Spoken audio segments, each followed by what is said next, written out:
Let's take a look now at how traffic and driving conditions are looking like across 3 provinces. We'll take a look today at Gauteng, Mpumalanga, as well as Limpopo. For this conversation, I'm joined by the Johannesburg Metro Police Department's spokesperson, Mr. Wayne Minnaar. Very good evening to you, so welcome. Welcome also to the Mpumalanga Transport Department spokesperson, Mr. Mweti Musi, and Mr. Mike Maringa, spokesperson for Limpopo Department of Transport. A very good evening to all 3 of you gentlemen, and a happy new year to you. But like many who are in essential services and are on the front lines, you were out working yesterday. This is a time of festivity with lots of traveling, lots of movements on the road. So perhaps let's start with you, Mr. Maringa, taking a look at Limpopo, what the traffic volumes have been like for Limpopo. We know that's a popular holiday destination with many people traveling from various provinces to go back home there. What was the traffic volume looking like throughout these holidays? Good evening and evening to the viewers. We had a very hectic New Year's Eve traffic operations on the road. Looking at all our roads in the province, we were on the R71. It's one of the notorious roads that was identified by the National Department. It's a road that goes from Polokwane all the way to Palabura. But we had a very successful operation that was led by MEC Mavungule Ramakanya. But you know, the N1 is the most busiest. Like we have said, Limpopo is a destination of choice. We have got so many people who are coming down here for leisure and migrant workers who come here during this busy season. But unfortunately, yesterday we had a very horrific accident on the N1 between the Nail Plaza and the Mukopane off-ramp, where we lost 6 lives. That road was closed for 27 hours since from 12 o'clock in the afternoon yesterday up until 3 o'clock this afternoon, because the truck that was involved, that collided head-on with a Toyota Hilux buggy, was carrying hazardous stuff. So we had to get experts from Gauteng to come and clean the road. They had to work overnight and they only managed to finish this afternoon at around 3 o'clock. But other than that, we managed to control traffic, and the bad news is that in the past 24 hours, we have lost about 4 people on our roads. And we were hoping that we'll have 0 fatal New Year's Eve, but unfortunately, due to reasons that will advance at a later stage, we have lost 4 people.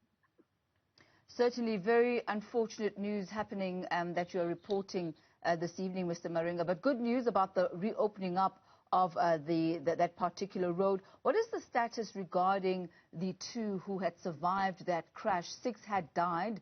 This is the truck crash now, and 2 were critically injured and taken to hospital. Do you have an update on how they are doing now? Of course, they are still at the hospital. They are still being looked after or looked at. Their situation has not changed much, but we are told they are stable. And also the 6 that passed on, who were traveling in a Toyota Hilux, we are still trying to connect the dots, because it was 2 adults and 4 children. We believe it could be a family. It's just that they were children who had different surnames from the 2 adults. So that's what we are still working on. But hopefully by the end of business today or tomorrow, we'll be having that information.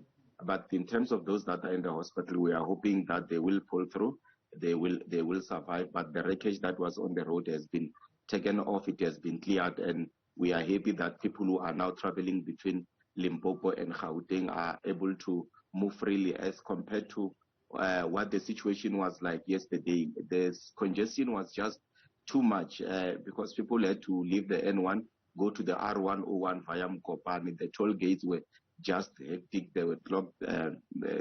Traffic came to a standstill. But we need to commend our road users, because we were communicating that information. They understood exactly as to why they had to divert to R101 and the status of the road at the time. But are you saying that those roads have now reopened since 3 p.m. this afternoon? And Dr. Musi, if I may ask you to please unmute yourself as you prepare yourself to answer my next question, which is directed at you. How are the roads looking like as far as traffic volumes in Mpumalanga. That also is a popular destination. Many people wanting to go back home and to spend time with family during the holidays. Yes, absolutely. Thank you very much, Ms. Tami, and a very good evening to your listeners, and Happy New Year to you. The traffic situation in Mpumalanga, you'll remember, Mpumalanga is bordering two provinces, that is Eswatini as well as Mozambique. So we would experience large traffic volumes of people going towards Mozambique and others coming from Mozambique after the Christmas holidays into the country. But our roads, insofar as traffic flow is concerned, by yesterday, roads such as R40, the one that links Limpopo as well as Mpumalanga, at the time, there was a time when we were counting about 1,500 vehicles per hour moving through that towards Akon Hook, between Akon Hook and Hazyview. And then the other busy road that we had, it's between Piet Retief and Emelo, where there was over 1,200 vehicles moving there per hour. And then N3 as well was also busy. So those are some of the roads that were busy yesterday. But as far as the Lebombo border gate is concerned, yesterday, in terms of the historical data, we knew that every year on the 31st of December, are from 3 a.m. in the morning until 3 o'clock in the 8 o'clock in the morning, we would have large volumes of traffic going through to Mozambique, but that was not the case yesterday. That is why by yesterday, traffic was flowing nicely at the border, and then it was fairly managed. So we are expecting increased traffic volumes starting from tomorrow, Sunday, the 2nd of January, as many people will either be going back home or to work in their respective provinces and other cities. Mr. Minar, the dynamics for Johannesburg are quite different in the sense that a large number of people are actually leaving Johannesburg to go to the other provinces. But what were the volumes like, the traffic volumes for Johannesburg, and what other special features would you say characterized the roads specifically last night and throughout this holiday period? I must say, good afternoon. I must say last night was a wonderful evening in Johannesburg, particularly the Hillbrow area, which has a notorious reputation, where in the past we know that on New Year's Eve there was even parts of furniture being hurled from the top of buildings. But yesterday was a different picture. It was pleasant. There was the normal excitement that one would find at midnight, with celebration, with some fireworks, not the bangs that we normally would hear, but I must say it was very pleasant. Traffic volumes, yes, are starting to now increase coming back to Johannesburg. We know too that there are visitors from the KZN and Limpopo, from the Northern Cape and from Eastern Cape, and also the Free State, who are in Johannesburg, who have to go to the other provinces. So traffic volumes are likely to start increasing by tomorrow, and we are prepared for it. There were 24 drunk drivers, Mr. Wayne Minar, who were arrested on the 31st of December. Talk to us about that, the operations, the roadblocks, and also talk to us about the JMPD member who was also one of those who was arrested. Yes, no, roadblocks were set up quite early on New Year's Eve, particularly on the freeway, the Mike 1 North double-decker, which crosses over Newtown. That was very busy. And then there was also the other operations in Midrand, Randburg, and also in the Sandton area, Marlborough. 24 drunken drivers were arrested, you were right. And one of those was a 25-year-old young JMPD officer who was also under the influence. He tested 0.42 on the breathalyzer, and he had to be taken for blood sample and then taken to a police station where he was processed. The MMC for Safety in Johannesburg, David Tembe, condemns this kind of behavior in the strongest terms. At this time, when law enforcement are working together very hard, trying to reduce accidents and trying to reduce drunken driving, trying to reduce high speeding, so that we have fewer accidents and road deaths. And this officer will also then have to face internal disciplinary proceeding, and you will have to appear before a disciplinary tribunal. Let's come to you once again, Mr. Maringa, and talk about the roadblock that took place last night, the operation along the R71. What were the results of that? I mean, we know roadblocks are a characteristic feature in South Africa, specifically during this time, as well as throughout the year, but specifically around the holiday season, that is intensified. What were the results? No, we had a very successful roadblock. We managed to arrest around about 5 people who were driving under the influence of alcohol. Among them is a medical doctor who was traveling between Polokwane and Mankweng. And our focus was mainly on public transport. You'll understand that if a public transport in the form of a bus or a taxi is involved in an accident, that's where we tend to lose a lot of lives. So we were checking the roadworthiness of the vehicles, and we were happy with what we found, especially with our public transport operators. They were complying, but majority of those who were driving their own private vehicles, they were drunk.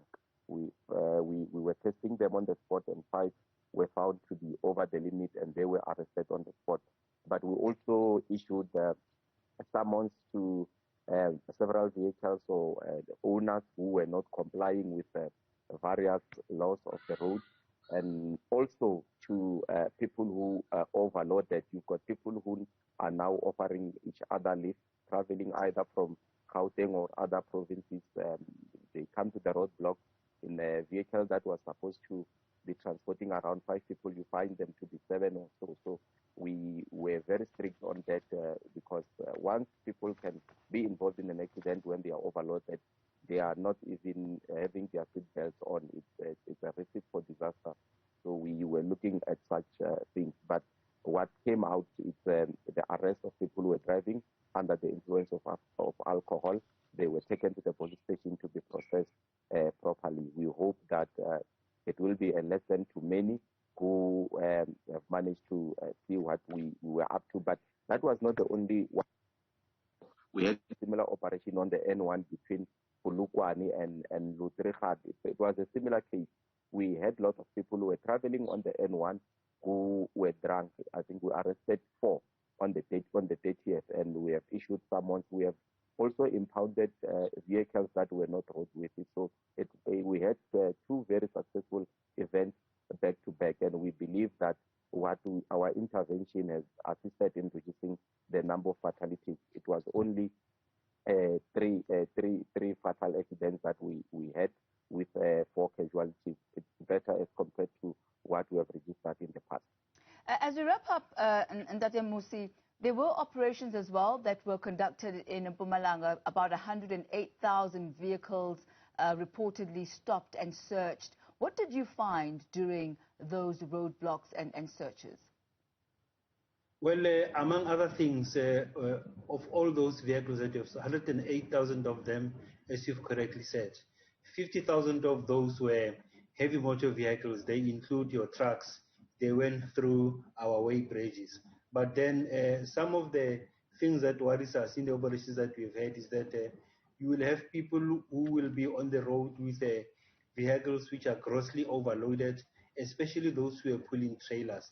And then you'd have those who will be also be traveling with worn-out tires, unroadworthy vehicles. But what we've also noticed with these traffic officers is that they managed to bring to book about 1,800 people were brought to book for overtaking dangerously or overtaking on barrier lines. You will remember with the several major crashes that we have, most of them were head-on collisions. With head-on collisions, there are 2 things. It's either excessive speeding or somebody was overtaken dangerously. So we believe with the type of work that they've done during these holidays, the traffic officers, we will make a huge impact in terms of reducing the number of fatal crashes that we have witnessed so far in the province of Mpumalanga.